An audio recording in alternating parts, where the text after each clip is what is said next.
হেই বন্ধুরা, আজ আমি হাজির হয়েছি 2021 সালে মুক্তিপ্রাপ্ত একটি American epic science fiction movie Dune নিয়ে, যেটি 1965 সালে প্রকাশিত ডিউন নামক একটি উপন্যাস থেকে অনুপ্রাণিত হয়েই বানানো হয়েছে। এর আগেও এই উপন্যাস নিয়ে বহু মুভি হয়েছে, কিন্তু টেকনোলজির অভাবে বক্স অফিসে সেই মুভিগুলি তেমন ফলাফল করতে পারেনি। যদিও 2021-এ মুক্তিপ্রাপ্ত এই মুভি কিন্তু প্রায় 10টি ক্যাটাগরিতে অস্কারের নমিনেশন পেয়েছিল, যেখান থেকে মোট 6টি ক্যাটাগরিতে অস্কার জিতেও নিয়েছিল। তাহলে এটা থেকেই আশা করি আপনারা অনুমান করতে পারছেন মুভিটি কি রকম লেভেলের। এখানে আরো একটা কথা জানিয়ে দিই, 2 ঘন্টা 35 মিনিট হাতে নিয়ে এই মুভিটি অন্তত একবার হলেও দেখবেন, তাহলেই একমাত্র আপনারা অনুভব করতে পারবেন কি মাস্টারপিস দেখলেন। আর যদি ভাবেন শুধুমাত্র এক্সপ্লেন ভিডিও দেখেই কাটিয়ে দেবেন, তাহলে কিন্তু বড় ভুল করবেন।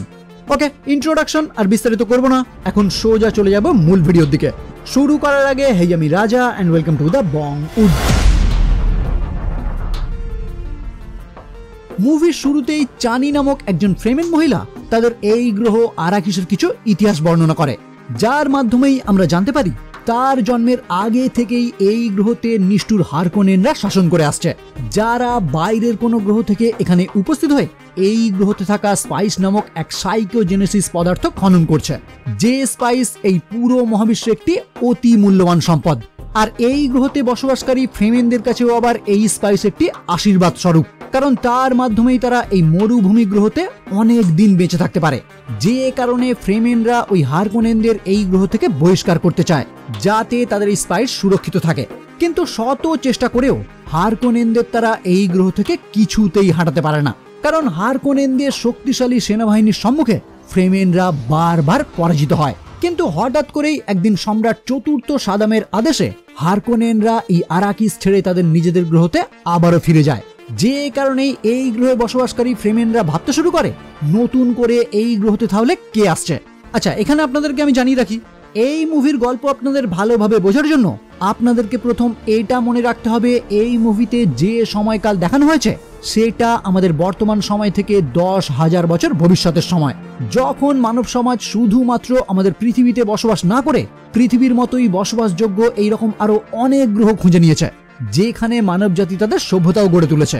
মানে মানব সমাজ এই টাইমে টেকনোলজির দিক থেকে বহু উন্নতি করেছে, কিন্তু এক সময় মানুষের তৈরি আর্টিফিশিয়াল ইন্টেলিজেন্সই তাদের বিরুদ্ধে চলে যায়। ফলে সেখান থেকেই শুরু হয় মানব সমাজের সঙ্গে তাদের তৈরি রোবট বা আর্টিফিশিয়াল ইন্টেলিজেন্সের লড়াই, যেখানে মানব জাতি জয়লাভ করলেও এরপর থেকে সমস্ত আর্টিফিশিয়াল ইন্টেলিজেন্সকেই ব্যান করা হয়। মানে আর কোনো কম্পিউটার ইউজ হবে না, কোনো রোবট তৈরি হবে না, যা করার মানুষ নিজেই করবে। কিন্তু আপনি ভাবুন তো, একটি কম্পিউটার যা করতে পারে বা আর্টিফিশিয়াল ইন্টেলিজেন্সের সাহায্যে স্বল্প সময়ের মধ্যে যেটা করা যেতে পারে, সেটা কি একটা মানুষের পক্ষে সেই টাইমে করা সম্ভব? অবশ্যই না। কিন্তু আর্টিফিশিয়াল ইন্টেলিজেন্সের উপর ব্যান লাগানোর পর কিছু মানুষ নিজেদেরকে বিবর্তন করতে শুরু করে, যাতে আর্টিফিশিয়াল ইন্টেলিজেন্সের মতো কাজ তারা নিজেরাই করতে পারে। আর এখান থেকেই বিবর্তিত এই মানুষদের কয়েকটি আলাদা আলাদা গ্রুপেরও সৃষ্টি হয়। হ্যাঁ, এখানে এটাও জানিয়ে রাখি, এই সমস্ত ঘটনা কিন্তু মুভিতে দেখানো হয়নি, এগুলি মুভির ব্যাক স্টোরি হিসাবে আমি আপনাদেরকে জানিয়ে রাখছি, যাতে আপনাদের মুভির গল্প বুঝতে আরো সুবিধা হয়। ওকে, তো যারা নিজেদেরকে বিকশিত করে অ্যাডভান্স হয়ে উঠতে শুরু করে তাদের বিভিন্ন গ্রুপের মধ্যে যেমন রয়েছে মেন্টেস, বেনে গেসেরেট, গিল্ড নেভিগেটর এবং আরো অনেক। মুভিতে এদের প্রতিটি গ্রুপকেই দেখানো হয়েছে, কিন্তু আমি এখানে শুধুমাত্র বেনে গেসেরেট গ্রুপটিকে নিয়েই কিছু কথা জানিয়ে রাখবো। বেনে গেসেরেট প্রধানত একটি মহিলা গ্রুপ, যারা নিজেদেরকে বিকশিত করে সাইকিক পাওয়ার অর্জন করেছে। মানে বেনে গেসেরেট গ্রুপের যে কেউ তাদের নিজেদের কথায় অন্য কাউকে বশীভূত করে যে কোনো কাজ করাতে পারে। এমনকি এই গ্রুপে যে কোনো মহিলা তার ক্ষমতার সাহায্যে তার নিজের সন্তান কোন জেন্ডারের হবে সেটাও নির্ধারণ করতে পারে। মানে তার ছেলে হবে কি মেয়ে সেটা সে নিজে থেকেই ঠিক করতে পারে। আর এই গ্রুপের সমস্ত মহিলাদের একটাই লক্ষ্য, বিভিন্ন বংশের সঙ্গে সঙ্গম করে এমন একটি প্রাণকে জন্ম দেয়া যার ভবিষ্যৎ দেখার ক্ষমতা রয়েছে। এমনকি সেই ব্যক্তি ভবিষ্যতে মানব জাতিকে এগিয়ে যাওয়ার সঠিক রাস্তা দেখাবে, যার নাম তারা আগে থেকেই ঠিক করে রেখেছে কুইজার্ড হেদারাক। এইখানে আপনাদেরকে এটা জানিয়ে রাখলাম কারণ মুভিতে এই গ্রুপের যথেষ্ট ভূমিকা রয়েছে। এখানে আরো জানিয়ে রাখি, এই সময়ের পর থেকে মানব সভ্যতা বিভিন্ন গ্রহতে উপস্থিত হয়ে সেখানেই তাদের সাম্রাজ্য বিস্তার করতে শুরু করে। উপন্যাসে এইরকম বেশ কয়েকটি সাম্রাজ্যের উল্লেখ রয়েছে, কিন্তু মুভিতে এখনো পর্যন্ত 2টি সাম্রাজ্যকেই দেখানো হয়েছে। প্রথমত হাউস অ্যাট্রেডিস, যারা বসবাস করে ক্যালাডেন নামক গ্রহতে, আর দ্বিতীয়ত হাউস হারকোনেন, যারা বসবাস করে গিডি প্রাইম নামক একটি গ্রহে। আর এই পুরো ইউনিভার্সে যত হাউস রয়েছে তাদের প্রধান হিসাবে রয়েছে এক সম্রাট, যার সাথে আমরা আর কিছুক্ষণের মধ্যেই পরিচিত হব। এবার আপনাদের জানাবো এই মুভির একটি অন্যতম বস্তু স্পাইস অথবা মেলাঞ্জ নিয়ে। এই যে আমি গ্রুপগুলির কথা বললাম, মানে যারা নিজেদেরকে বিকশিত করে অ্যাডভান্স পাওয়ার অর্জন করেছে, এটা প্রধানত হয়েছে এই স্পাইস নামক সাইকোজেনেটিক পদার্থের কারণে। মানে এই স্পাইস অধিক মাত্রায় সেবন করেই তারা নিজেদেরকে অ্যাডভান্স করে তুলেছে। আর বর্তমানে পুরো মহাবিশ্বে এই স্পাইস একটি অতি মূল্যবান সম্পদ। আর বর্তমানে পুরো মহাবিশ্বে ইন্টারস্টেলার ট্রাভেলের জন্য এই স্পাইস অবশ্যই দরকার, যে কারণেই এই ইউনিভার্সে এই জিনিস একটি অতি মূল্যবান সম্পদ। কিন্তু এই সাইকোজেনেটিক পদার্থ শুধুমাত্র আরাকিস বা ডিউন নামক ওই গ্রহতেই পাওয়া যায়। আর এই ব্যাপারে জানার পরেই বর্তমান মহাবিশ্বের সম্রাট চতুর্থ সাদামের অর্ডার অনুযায়ী হারকোনেনরা আরাকিসে উপস্থিত হয়ে ওই স্পাইস হারভেস্ট করতে শুরু করে। আর এখান থেকেই শুরু হয় এই মুভির গল্প। তারপর কি হয় সেটা তো আমি এই ভিডিওর প্রথমেই আপনাদেরকে জানিয়েছি।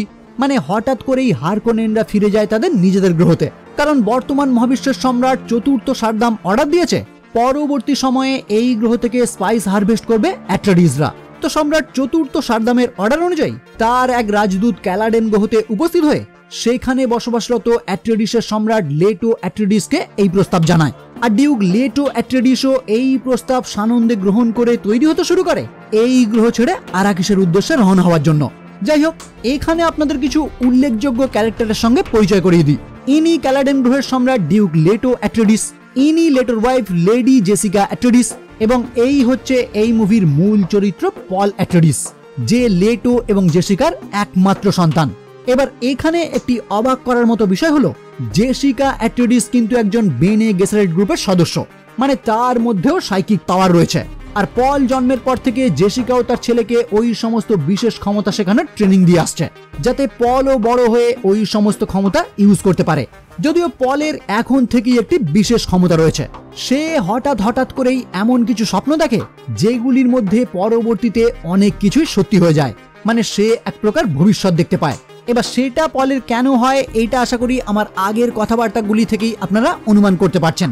সে যাই হোক, এই আরাকিস গ্রহতে যাওয়ার অর্ডার পাওয়ার পর থেকেই লেটো অ্যাট্রেডিস বেশ চিন্তিত হয়ে পড়ে। এমনকি এই কারণেই এক সেনাপতি গার্নি হ্যালেকের দ্বারা পলকে ফাইট শেখানো শুরু হয়, কারণ সম্রাট লেটো অনুমান করতে পেরেছে আরাকিসে উপস্থিত হয়ে স্পাইস খনন করাটা তাদের জন্য মোটেও সুখকর হবে না, কারণ হারকোনেনদের ওই আরাকিস থেকে সরিয়ে অ্যাট্রেডিসদের পাঠানো একটি বড় রাজনৈতিক চাল। আসলে অ্যাট্রেডিসদের ক্রমবর্ধমান ক্ষমতা এবং তাদের জনপ্রিয়তায় ভয় পেয়ে যায় সম্রাট চতুর্থ সাদ্দাম। সে মনে করে এইভাবে চলতে থাকলে কিছুদিনের মধ্যে অ্যাট্রেডিসরাই হয়তো তার জায়গা দখল করে নেবে, মানে ডিউক লেটো অ্যাট্রেডিস হয়ে যাবে বর্তমান মহাবিশ্বের সম্রাট। যে কারণেই সে হারকোনেনদের রাজা ব্যারন ভ্লাদিমির হারকোনেনের সঙ্গে চুক্তি করে অ্যাট্রেডিস বংশকে শেষ করে ফেলার সিদ্ধান্ত নেয়। মানে চালাকি করে সে ওই অ্যাট্রেডিসদের আরাকিসে পাঠাবে, আর পরবর্তীতে হঠাৎই তাদের উপর হামলা করে তাদেরকে পুরোপুরি শেষ করে দেবে। যদিও অ্যাট্রেডিসদের লিডার লেটো আগে থেকেই বুঝতে পেরেছিল সম্রাট তার সঙ্গে নিশ্চয়ই কিছু চালাকি করছে, কিন্তু তাও নিয়ম অনুযায়ী রাজকীয় প্রস্তাব সে কিছুতেই প্রত্যাখ্যান করতে পারে না, যে কারণে তাদেরকে আরাকিসে যেতেই হবে। ফলে ডানকান আইডো নামক অ্যাট্রেডিসের এক যোদ্ধা সৈনিককে একটি অ্যাডভান্স টিমের সঙ্গে আরাকিসে যাওয়ার আদেশ দেওয়া হয়, যাতে আগে থেকেই তারা সমস্ত কিছু খতিয়ে দেখতে পারে। কিন্তু পল এই ব্যাপারে জানতে পেরে ডানকানের সঙ্গে দেখা করে তাকে প্রস্তাব দেয় সেও তাদের সঙ্গে আগে ভাগে আরাকিসে যেতে চায়। কিন্তু ডানকান তার এই প্রস্তাবে রাজি না হয় পল তাকে জানায় সে তার স্বপ্নে দেখেছে ডানকান ওই গ্রহতে গিয়ে কোনো একটি যুদ্ধে জড়িয়ে পড়বে যেখানেই সে মারা যাবে। কিন্তু ডানকান এই কথা শুনে সেটাকে নিছকই একটি স্বপ্ন ভেবে উড়িয়ে দেয়। যদিও পল এর পরবর্তীতে তার বাবার সঙ্গে দেখা করে ঠিক একই প্রস্তাব দেয়, মানে সে ডানকানের সঙ্গে আগে ভাগে আরাকিসে যেতে চায়। কিন্তু তার বাবা মানে সম্রাট লেটো তার এই প্রস্তাব প্রত্যাখ্যান করে এই বলে যে এই মুহূর্তে পলকে তার পাশে প্রয়োজন, কারণ সম্রাট তাদেরকে ওই গ্রহে পাঠিয়ে হাউস অ্যাট্রেডিস এবং হাউস হারকোনেনদের মধ্যে একটি দ্বন্দ্ব তৈরি করেছে, যাতে ভবিষ্যতে এই দুইয়ের মধ্যে লড়াই সম্রাট নিজে লাভবান হতে পারে। তাই লেটো প্ল্যান করেছে ওই গ্রহে উপস্থিত হয়ে সেখানে বসবাসকারী ফ্রেমেনদের সঙ্গে হাত মিলিয়ে তাদের মরুভূমির শক্তি ব্যবহার করে সম্রাটকেও ছাড়িয়ে যেতে হবে, যে কাজে পলকে তার সঙ্গে প্রয়োজন। তাই পলকে তিনি আগে ভাগে যাওয়ার পারমিশন দেয় না। যাই হোক, এর পরবর্তীতে আমরা বেনে গেসারেট গ্রুপের লিডার হেলেন মহিয়ামকে দেখতে পাই। যে এই মুহূর্তে তার এক শিষ্য জেসিকার কথায় ক্যালাডেন গ্রহতে উপস্থিত হয়েছে তার ছেলে পলকে পরীক্ষা করার জন্য। তো পরবর্তীতেই তিনি পলকে একটি যন্ত্রণাদায়ক পরীক্ষার মধ্যে দিয়ে বিচার করেন এবং পল যে সমস্ত স্বপ্ন দেখে সেই সব বিষয়েও জানতে চান। কিন্তু পরবর্তীতে এখান থেকে চলে যাওয়ার টাইমে মহিয়াম জেসিকাকে খুবই তিরস্কার করে, কারণ প্রথা অনুযায়ী বেনে গেসারেট গ্রুপের প্রত্যেকেরই উচিত একটি কন্যা সন্তান জন্ম দেয়া, যেটা জেসিকা এড়িয়ে গেছে। কারণ জেসিকা তার হাজবেন্ড মানে লেটো অ্যাট্রেডিসকে খুবই ভালোবাসে, তাই পরবর্তীতে মানে লেটোর পর যাতে তার রক্তেরই কেউ ওই সিংহাসন চালাতে পারে সেটা ভেবেই সে পুত্র সন্তানের জন্ম দিয়েছে। আর খুব সম্ভবত এই ছেলেই হতে পারে সেই কুইজার্ড হেদারাক। কিন্তু দুর্ভাগ্যের বিষয় পলের ক্ষমতা এখনো সম্পূর্ণরূপে বিকশিত হয়নি এবং যে গ্রহে তারা খুব তাড়াতাড়ি যেতে চলেছে সেখানকার পরীক্ষায় হয়তো পল অসফল হতে পারে, মানে সেইখানে সে মারা যেতে পারে। আর এই কারণেই মহিয়াম জেসিকাকে তিরস্কার করে। যাই হোক, এরপর সঠিক সময়ে সম্রাট লেটো অ্যাট্রেডিস তার পরিবার এবং এই গ্রহের সমস্ত মেম্বারদের নিয়ে উপস্থিত হয় অ্যারাকিসে, যেখানে পল ও তার মা তাদের জাহাজ থেকে ওই গ্রহতে পা রাখার পরেই সেইখানে উপস্থিত কিছু স্থানীয়রা পলের দিকে ইঙ্গিত করে লিসান আল গাইব বলে চিৎকার করতে থাকে। ফলে কৌতূহলবশত পল যখন তার মাকে জিজ্ঞাসা করে তাদের এই উক্তির কারণ কি, তখন তার মা তাকে বর্ণনা করে এটা বাইরের দুনিয়া থেকে আসা একটি ভবিষ্যৎবাণী।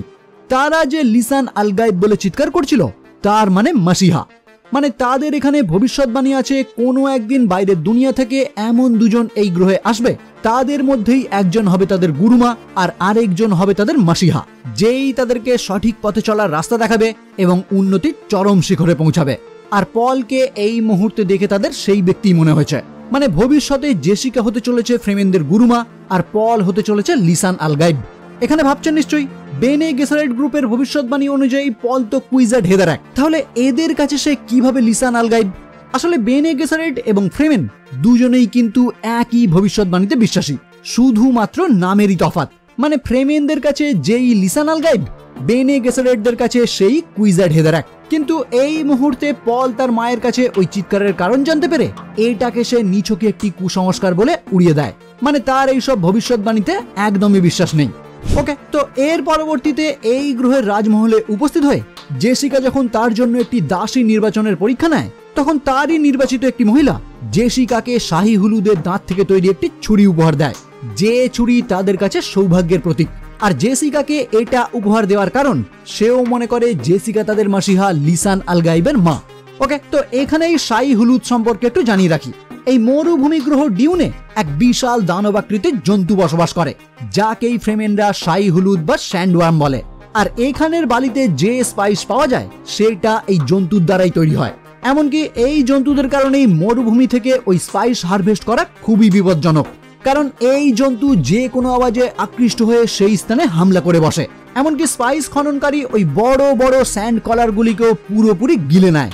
যদিও ফ্রেমিয়ানরা এই শাহী হলুদ নামক দানবাকৃতির জন্তুদের এই মরুভূমির রক্ষাকর্তা হিসেবে মনে করে, কারণ ভিনগ্রহীরা এই গ্রহে উপস্থিত হয়ে স্পাইস খনন কার্যে একমাত্র বাধা পায় ওই জন্তুদের কাছেই। আর ফ্রেমিয়ানরা এখানে বসবাস করতে করতে এমন কিছু উপায় শিখে গেছে যাতে তারা ওই জন্তুদের কাছ থেকে খুব সহজেই বেঁচে যায়। মানে ফ্রেমিয়ানরা ওই মরুভূমির উপর দিয়ে এমন একটি নির্দিষ্ট প্যাটার্নে চলাফেরা করে যার আওয়াজ এই মরুভূমির প্রাকৃতিক আওয়াজের সমতুল্য, যেটা শাহী হলুদরা দূর থেকে বুঝতে পারে না।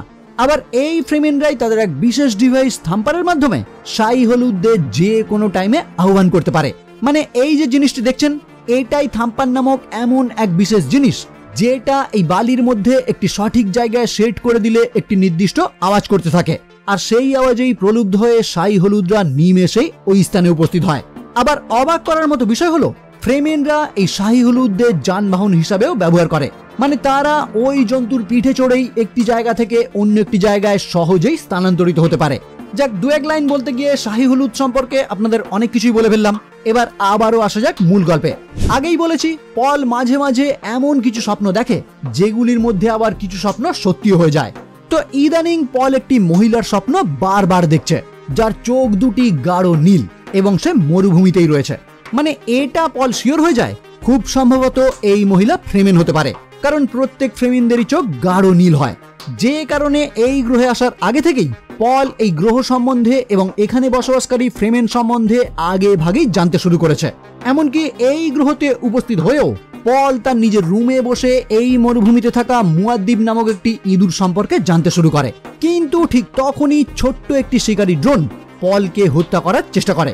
যদিও পল তার চালাকির সাহায্যে ওই ড্রোন নষ্ট করে, কিন্তু এই গ্রহ যে তাদের জন্য কতটা বিপজ্জনক সেটার আভাস পল এইটা থেকেই পেয়ে যায়।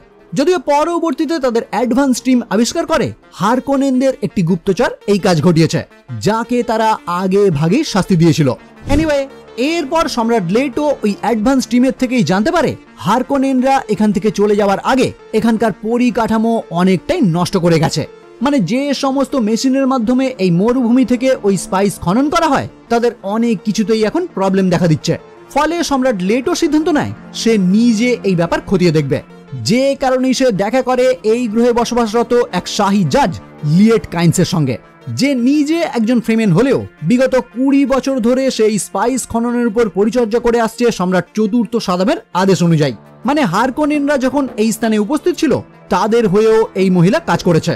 আর এই গ্রহে যে কোনো প্রবলেম এই জাজের মাধ্যমেই সম্রাটের কাছ পর্যন্ত পৌঁছে দেওয়া হয়।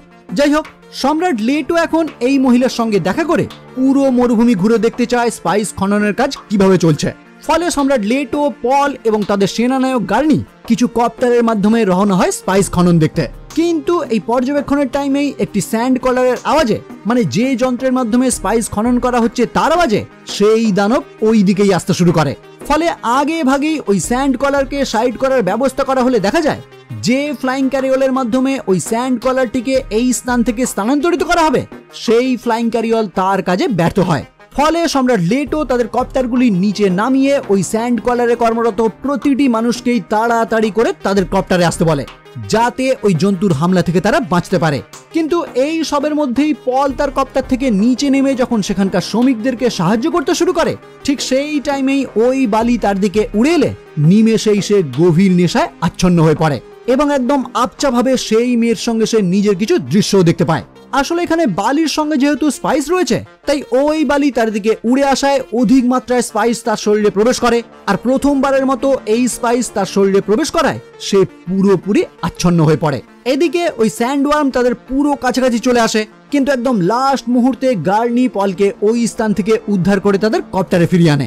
আর এখান থেকে ফিরে যাওয়ার টাইমেই তারা দেখতে পায় ওই স্যান্ডওয়ার্ম তাদের স্যান্ড কলারটিকে পুরোপুরি গিলে নিয়েছে। মানে পল যদি আর কিছুক্ষণ ওখানে ওই অবস্থায় পড়ে থাকতো তাহলে সেও হয়তো আজ ওই দানবের শিকার হয়ে যেত। যাই হোক, এর পরবর্তীতে ডক্টর ইউএ পলকে পরীক্ষা করে জানিয়ে দেয় সে একদম ঠিক আছে। ওই টাইমে অধিক মাত্রায় স্পাইস সেবনের ফলে তার হয়তো ওই অবস্থা হয়েছিল, কিন্তু এতে তার কোনো ক্ষতি হয়নি। যদিও ডক্টর ইউএ এখান থেকে চলে যাওয়ার পর পল তার মাকে জানায় ওটা কোনো অ্যালার্জেটিক রিয়াকশন ছিল না, আমি সত্যি একটি ভিশন দেখতে পেয়েছি। এবার তার মা যখন জানতে চায় ওই ভিশনে তুমি কি দেখতে পেয়েছো, পল উত্তরে তার মাকে জানায় আমি ঠিকমতো বুঝে উঠতে পারলাম না ওই ভিশনের মানে কি, কিন্তু একটা বিষয় আমার কাছে ক্লিয়ার, কোনো একটি ছুরি খুবই ইম্পর্টেন্ট, কোনো একজন আমার হাতে ওই ছুরি তুলে দেবে, কিন্তু আমি জানি না কবে, কোথায় বা কে আমাকে ওই ছুরি গিফট করবে। আর সব থেকে অবাক করার মতো বিষয় হলো ওই ভিশনেই পল উপলব্ধি করেছে তার মা আবারও একটি সন্তানের জন্ম দিতে চলেছে, যেটা এই মুহূর্তে পল যখন জানায় তার মাও পুরোপুরি হতবাক হয়ে যায়, কারণ এটা পলের জানার কথা একদমই না। মানে মাত্র কয়েকদিন হয়েছে জেসিকা নিজেই জানতে পেরেছে সে প্রেগনেন্ট, আর এটা সে এখনো কাউকেই জানায়নি। মানে এখান থেকেই শিওর হয়ে যায় পল সত্যি সত্যি ভবিষ্যৎ দেখতে পাচ্ছে। এনিওয়ে, এরপর আমরা সেই ডানকান আইডোকে পল এবং সম্রাট লেটোর সঙ্গে দেখা করতে দেখি। মানে ডানকান যে কিছুদিন আগেই এই গ্রহতে চলে এসেছিল সবকিছু খতিয়ে দেখার জন্য, সেই থেকে সে এই গ্রহে বহু ফ্রেমেনদের সঙ্গে কয়েক সপ্তাহ কাটিয়েছে। আর এখন ফিরে এসেই সে সম্রাটকে জানায় ফ্রেমেনরা প্রায় সকলেই দুর্দান্ত ফাইটার, এমনকি সে তাদের সঙ্গে বন্ধুত্ব করে সিএচ নামে পরিচিত একটি সম্প্রদায়ের গোপন গুহা থেকেও ঘুরে এসেছে। মানে এই মরুভূমিতে তারা বিভিন্ন গুহার মধ্যেই নিজেদেরকে লুকিয়ে রাখে। আর বর্তমানে এই গ্রহতে প্রায় কয়েক লক্ষ ফ্রেমেন রয়েছে, যেটা হারকোনেনদের কাছে সম্পূর্ণই অজানা ছিল। যাই হোক, সম্রাট লেটোর প্ল্যান মতো ডানকান কিন্তু এই সিএচ সম্প্রদায়ের নেতা স্টিলগারকে এখানে ডেকে এনেছে ডিউক লেটোর সঙ্গে সাক্ষাৎ করিয়ে দেওয়ার জন্য। ওই যে আমরা আগেই জেনেছি লেটো প্ল্যান করেছে সে এখানকার ফ্রেমেনদের সঙ্গে লড়াই না করে তাদের শক্তিকেই হাতিয়ার বানিয়ে সম্রাট চতুর্থ সাদামের উপরে যেতে চায়, যে কারণেই ডানকানের মাধ্যমে স্টিলগারকে সম্রাট এখানে ডেকে পাঠিয়েছে। ওকে, তো স্টিলগার এখানে উপস্থিত হতেই সম্রাট নিজে তাকে ওয়েলকাম করে জানায় আমি জানি হারকোনেনরা তোমাদের উপর প্রচুর অত্যাচার করেছে, কিন্তু আমার মনে হয় তোমার লোকেরা এবং আমার লোকেরা একে অপরকে অনেক রকমের সাহায্য করতে পারে। কিন্তু এই কথার উত্তরে স্টিলগার জানায় এটা একদমই হতে পারে না। তোমরা ভিনগ্রহী, বাইরে থেকে হাজির হয়েছো এখান থেকে স্পাইস খনন করার জন্য, তাই আমার উপদেশ তোমরা শুধুমাত্র স্পাইসই খনন করো। আমাদের বাসস্থান খুঁজে বের করার চেষ্টা একদমই করো না, আর আমাদের এলাকাতেও প্রবেশ না করাটাই আপনাদের জন্য মঙ্গল। কিন্তু পরবর্তীতে সম্রাট লেটো তাকে জবাব দেয়, সম্রাট চতুর্থ সাদ্দামের আদেশেই আমি এই গ্রহে হাজির হয়েছি, তাই আমার ডিউটি কমপ্লিট করার জন্য এই মরুভূমির যে কোনো স্থানে আমাকে যেতে হতে পারে। কিন্তু আমি যেমন একজন রাজা, ঠিক তেমনই একজন রক্ষাকর্তা, তাই সেদিক থেকে আমি তোমাকে কথা দিতে পারি, আমি যতদিন এই গ্রহে আছি কোনো ফ্রেমেনের কোনো ক্ষতি হবে না। ফলে এই কথা শুনেই স্টিলগারও আর কথা না বাড়িয়ে এখান থেকে প্রস্থান করে। পরবর্তীতে ডানকান তাদের সকলকে ফ্রেমেনদের কিছু প্রযুক্তি সম্বন্ধে পরিচয় করায়, যেমন প্যারা কম্পাস, আর্দ্রতা বাঁচানো স্টিল স্যুট এবং সেই স্যান্ড ওয়ার্মকে আকর্ষণ করা থাম্পার। এই গ্রহতে যে কোনো কম্পাস কাজ করে না, তাই ফ্রেমেনরাই বিশেষ উপায়ে তৈরি করেছে এই প্যারা কম্পাস। আর স্টিল স্যুট হলো এমন একটি আধুনিক স্যুট যেটার মাধ্যমে এই মরুভূমির গরমকে অনায়াসে সহ্য করা যায়। এমনকি এই স্যুট যে কোনো কারোর শরীরের ঘামকেও রিসাইকেল করে পানীয় জলে রূপান্তরিত করতে পারে। আসলে এই মরুভূমি গ্রহে জলের খুবই অভাব, যে কারণে তারা এক ফোঁটাও জল নষ্ট করতে চায় না। আর জলের বিন্দু এখানে কতটা দামি সেটা এই মুভির এই সিনে খুব ভালোভাবেই ফুটিয়ে তোলা হয়েছে। মানে স্টিলগার যখন সম্রাট লেটোর সঙ্গে দেখা করতে আসে তখনই সে তাদের টেবিলে থুতু ফেলে সম্রাটকে সম্মান জানায়। প্রথম দিকে সম্রাট লেটোর সেনাবাহিনী এই কর্মকাণ্ড দেখে রেগে গেলেও ডানকান যখন বোঝায় মরুভূমিতে জলের বিন্দু খুবই দামি আর এই থুতু ফেলাটাও তাদের কাছে সম্মান জানানোর একটি কৌশল, তখন তারা আবারও শান্ত হয়ে একইভাবে তাকে সম্মান জানায়। মানে এই সিনের মাধ্যমে বোঝাতে চাওয়া হয়েছে যেখানে এক ফোঁটা জল ফ্রেমেনরা নষ্ট করতে চায় না, সেখানে থুতু ফেলাটাও অনেক বড় ব্যাপার, তাই এটাকেও তারা একটি সম্মানের প্রকাশ হিসাবে মনে করে। সত্যি বলতে কি এই মুভিতে প্রতিটি সিন, প্রতিটি ডায়লগই অর্থপূর্ণ। মানে আমি স্ক্রিপ্ট লিখতে গিয়ে কোনটা বাদ দেবো আর কোনটা বলবো সেটা ভেবে নিজেই কনফিউজ হয়ে যাচ্ছি, কারণ সম্পূর্ণ স্টোরি যদি বিস্তারিতভাবে বর্ণনা করতে যাই তাহলে ভিডিও হয়তো অরিজিনাল মুভির থেকেও বড় হয়ে যাবে, যেটা একদমই ভালো বিষয় না। যে কারণেই আমি বলেছি টাইম নিয়ে মুভিটি একবার অন্তত দেখবেন।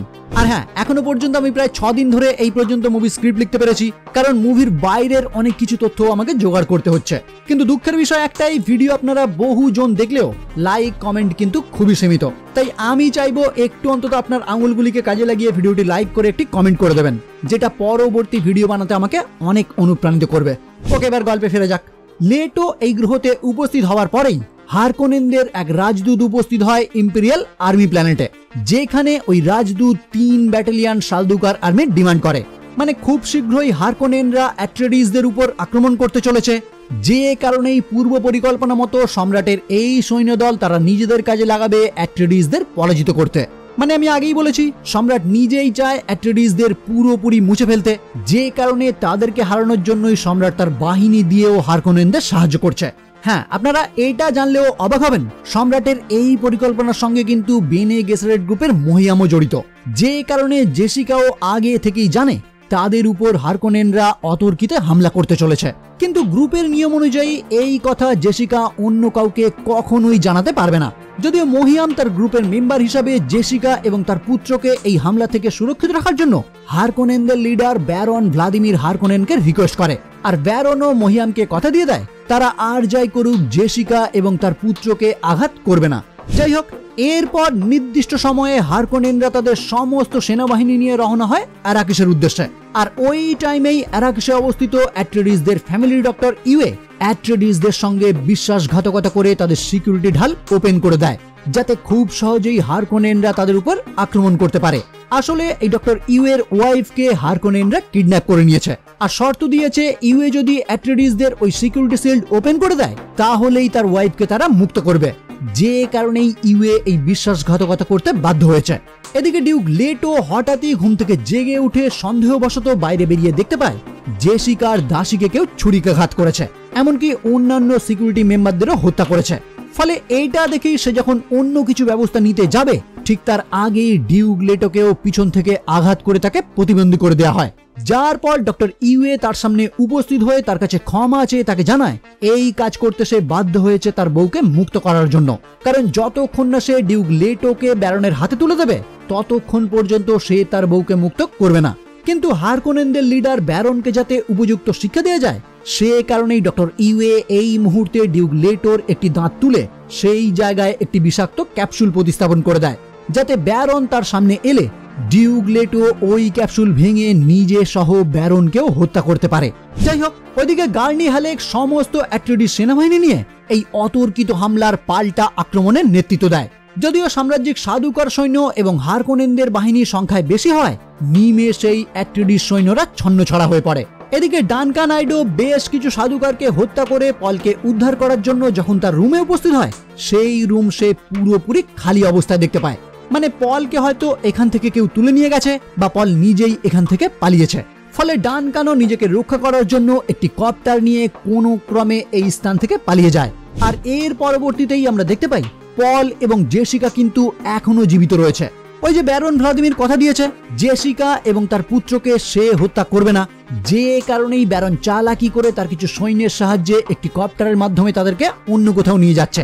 মানে ব্যারন প্ল্যান করেছে তাদের দুজনকেই মরুভূমির মাঝ বরাবর ছেড়ে দেবে, যাতে ওই আবহাওয়ায় তারা এমনিতেই মারা যায়। কিন্তু এই যাওয়ার টাইমেই পল এবং জেসিকা তাদের স্পিরিচুয়াল পাওয়ার ইউজ করে ওই হারকোনেন সৈন্যদের হত্যা করে। কিন্তু দুর্ভাগ্যের বিষয় হারকোনেনরা ওই কপ্টার দূর থেকেই বিকল করে দেয়। মানে এই কপ্টারের সাহায্যে তারা আর অন্য কোথাও যেতে পারবে না। তো বাধ্য হয়েই তারা পায়ে হেঁটে সেই জায়গা থেকে সামনের দিকে এগোতে শুরু করে। আর যাত্রাপথেই তারা দূর থেকে লক্ষ্য করে তাদের বাসস্থানে বর্তমানে চলছে চরম ধ্বংসলীলা। তো এরপর সকাল হয়ে আসায় মরুভূমির এই গরম থেকে বাঁচার জন্য তারা একটি বিশেষ তাঁবুর ভিতর প্রবেশ করে সেখানেই ওয়েট করতে থাকে, যেখানেই পল আবারও ভবিষ্যতের কিছু ভিশন দেখতে পায়।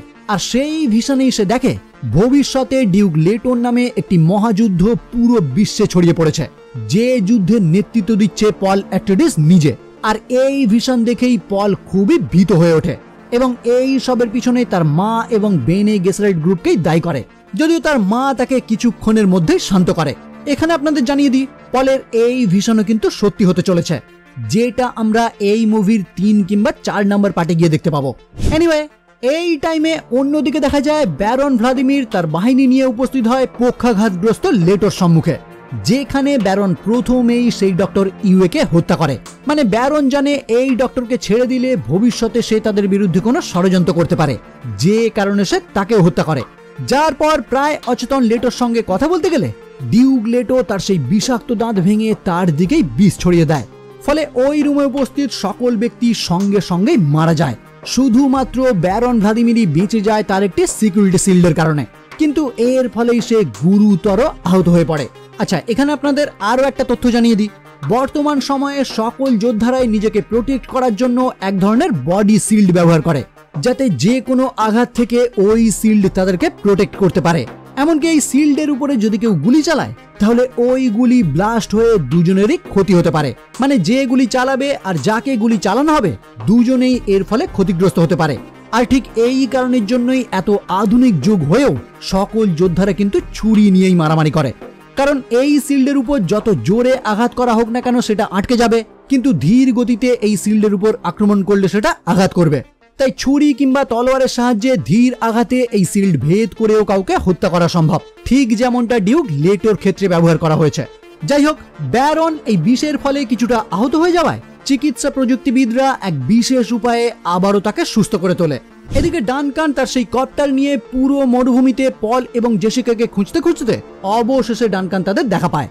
ফলে সেই তাদের দুজনকে ওই স্থান থেকে উদ্ধার করে ডক্টর লিয়েট কাইন্সের সাহায্যে উপস্থিত হয় একটি পরিত্যক্ত টেরাফর্মিং স্টেশনে। কিন্তু দুর্ভাগ্যের বিষয় সারদাউকার সৈন্যরা কোনোভাবে তাদেরকে ট্র্যাক করে সেই স্থানেও আক্রমণ করে বসে। ফলে সেখানে উপস্থিত কিছু ফ্রেমেনরা তাদের সঙ্গে লড়াই করলেও সারদুকাররা নিমেষেই তাদেরকে পরাজিত করে। যার পর ডানকান তাদের সম্মুখে উপস্থিত হয়ে পল এবং জেসিকাকে এই স্থান থেকে পালাতে বলে। ফলে পল এবং জেসিকাও ডক্টর কাইন্সের সাহায্যে ওই স্থান থেকে একটি কপ্টার নিয়ে পালিয়ে যায়। আর ডক্টর কাইন্স বালির মধ্যে একটি থাম্পার সেট করে সেই স্যান্ডওয়ার্মকে এখানে ডাকার জন্য, যাতে ডক্টর কাইন্স ওই স্যান্ডওয়ার্মের সাহায্যে এখান থেকে পালাতে পারে।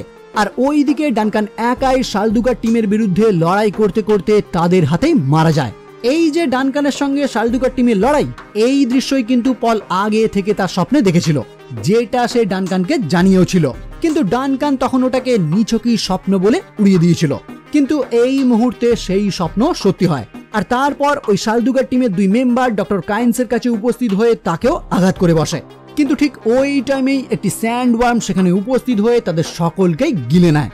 যার পর শালদুকা টিমের বাকি মেম্বাররা তাদের কিছু কপ্টার নিয়ে পলের পিছু নিতে শুরু করে, যেটা দেখে পল ইচ্ছাকৃতভাবে একটি মরু ঝড়ের মধ্যে প্রবেশ করে কোনোভাবে তাদের পিছু ছাড়ায়। কিন্তু ওই ঝড়ে তাদের কপ্টার বিকল হয়ে মরুভূমির মাঝে ক্র্যাশ ল্যান্ড করে।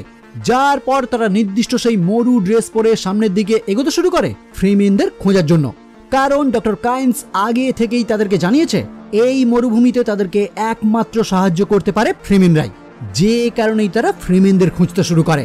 ওইদিকে রাবান হারকোনেন মানে ব্যারন হারকোনেনের ভাইপো তার সম্মুখে উপস্থিত হয়ে তাকে জানায় পল এবং তার মা মরু ঝড়ে আক্রান্ত হয়ে মারা গেছে।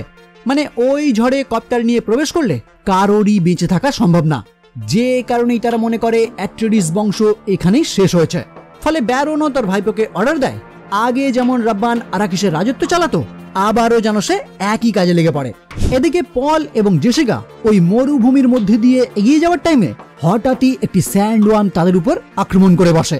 যদিও পল এবং জেসিকা কাছাকাছি অবস্থিত একটি পাথর স্তম্ভের উপর আশ্রয় নিলে ওই স্যান্ডওয়ার্ম তাদেরকে আঘাত না করতে পেরে চলে যায়। আসলে ফ্রেমেনরা তাদেরকে দূর থেকেই লক্ষ্য করছিল এবং ঠিক ওই টাইমেই তারা অন্য একটি জায়গায় থাম্পার চালু করে দেয়, যেটার আওয়াজেই এই স্যান্ডওয়ার্ম সেই দিকে রওনা হয়।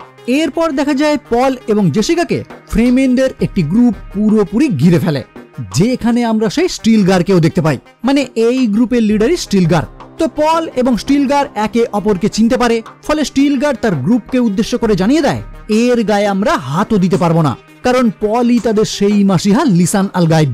কিন্তু ওই দলের এক মেম্বার জেমিস স্টিলগারের এই বিশ্বাসকে খারিজ করে দিয়ে জানায় আমি এসব একদমই বিশ্বাস করি না, তাই আমার লক্ষ্য এদের দুজনকে হত্যা করে এদের শরীরে থাকা জল লুট করে নেওয়া।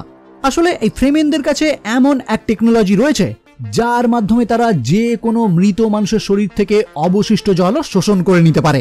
এমনকি এই গ্রুপের কেউ যদি মারাও যায় তাকে তারা সমাধিস্থ না করে ওই বিশেষ উপায়ে তার শরীর থেকে সমস্ত জল বের করে নেয়, কারণ আগেই আপনাদের জানিয়েছি এখানে জলের প্রচুর অভাব।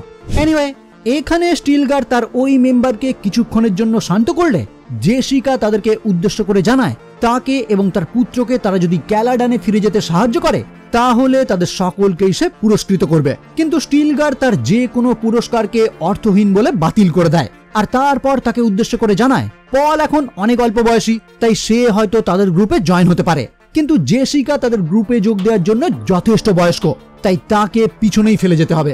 কিন্তু জেসিকা এবং পল নিমেষেই তাদের বেনে গেসরেট গ্রুপের প্রশিক্ষণ ব্যবহার করে বেশিরভাগ ফ্রেমেনকেই নিরস্ত করে এবং একই সঙ্গে স্টিলগারকে একটি ছুরির পয়েন্টে ধরে রাখে।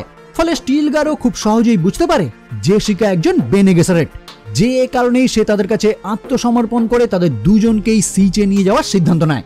কিন্তু এই প্রস্তাবে জেমিস নামক ওই মেম্বার আবারও আপত্তি জানায় এবং জেসিকাকে তার সঙ্গে ফাইট করার জন্য চ্যালেঞ্জ জানায়। ফলে পল তার মায়ের চ্যাম্পিয়ন হিসাবে ওই মেম্বারের সঙ্গে লড়াই করার জন্য এগিয়ে যায়। আশ্চর্যের বিষয় হলো পল কিন্তু এই গ্রুপেই সেই ফ্রেমেন মহিলা চ্যানিকেও দেখতে পায়, যাকে সে অল টাইম তার ভিশনে দেখে এসেছে। আর এই মুহূর্তে চানি পলের সম্মুখে উপস্থিত হয়ে তাকে একটি ক্রিস নাইফ মানে সেই শাহী হলুদের দাঁত থেকে তৈরি একটি ছুরি উপহার দেয় আর জানিয়ে দেয় এই লড়াইয়ে তুমি জেসিমের হাতে অবশ্যই পরাজিত হবে, কিন্তু তাও আমি চাইবো এই ছুরি যেন শেষ নিঃশ্বাস পর্যন্ত তোমার হাতেই থাকে। এবার পরবর্তীতে তাদের দুজনের লড়াই শুরু হলে ওই ছুরির মাধ্যমে কিন্তু পল অনায়াসে জেমিসকে হত্যা করে। যদিও তাকে হত্যা করার আগে পল বহুবার তাকে সাবধান করে এই লড়াইয়ে হার মেনে নেওয়ার জন্য, কিন্তু স্টিলগার জানিয়ে দেয় ফ্রেমেনরা কোনো লড়াই তখনই থামায় যখন ওই লড়াইয়ের কোনো একজন মারা যায়, যে কারণে পল অনিচ্ছাকৃত হলেও তাকে হত্যা করতে বাধ্য হয়। ফলে পরবর্তীতে সেখানে উপস্থিত বাকি মেম্বাররা পল এবং জেসিকাকে সঙ্গে নিয়ে তাদের সিচের উদ্দেশ্যে রওনা হয়। আর এই যাবার পথেই পল লক্ষ্য করে একটি ফ্রেমেন একদম অসম্ভবভাবে ওই বড় জন্তু মানে সেই শাহী হলুদের পিঠে চড়ে মরুভূমির মধ্যে দিয়ে ছুটে চলেছে, যেটা দেখে পল পুরোপুরি হতবাক হয়ে যায়। কিন্তু চানি পলকে জানায় এটি শুধুমাত্র শুরু, এখনো তোমার অনেক কিছুই দেখা বাকি আছে। আর এখানেই এই মুভি সমাপ্ত হয়। এই মুভির পরবর্তী পার্ট এই বছরের মার্চ মাসেই রিলিজ হয়েছে, যেটাও আমার কাছে দুর্দান্ত লেগেছে। আপনারা চাইলেই আমি সেই পার্টও নিয়ে আসতে পারি, কিন্তু তার জন্য আপনাদেরকে বেশি বেশি করে ভিডিওটি লাইক করতে হবে।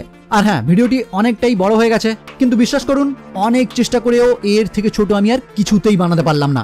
হয়তো এমন কিছু দৃশ্য রয়েছে যেগুলি আমি ইচ্ছাকৃতভাবেই বাদ দিয়েছি।